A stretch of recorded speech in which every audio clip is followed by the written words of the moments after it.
খারাপ সময়টা হয়তো অতীত হয়ে যায়, কিন্তু মানুষের খারাপ ব্যবহারটা কখনো অতীত হয়ে যায় না। শুধু নিজে থেকে কথা বলা বন্ধ করে দেখো, দেখবে অনেক আপনজন পর হয়ে যাবে। আসলে কেউ আপন হয় না। যারা তোমার ক্ষতি চায় তাদের আঘাত করবে না, তাদের সামনে একটু হাসি মুখে বাঁচবে। দেখবে তুমি আঘাত করলে যা কষ্ট পেত, ওরা তার থেকেও বেশি কষ্ট পাবে। যত মিশবে ততই মানুষ চিনবে, অভিনয় যে কত প্রকার হয় তা বুঝতে পারবে। সবাইকে তোমার সত্যতা জানানোর দরকার নেই, যে যা ভাবে তা নিয়ে সমালোচনা করতে দাও। বেঈমান মানুষগুলো কখনো অপরিচিত মানুষ হয় না, খুব কাছের মানুষগুলোই বেঈমান হয়। মানুষ চেনা শুরু করলে এমনিতেই বন্ধুর সংখ্যা কমে যাবে, এটাই বাস্তব।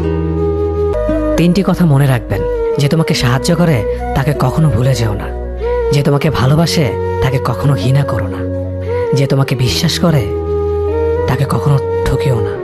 ধোঁকা একজনেই দেয়, কিন্তু বিশ্বাস সবার উপর থেকে উঠে যায়।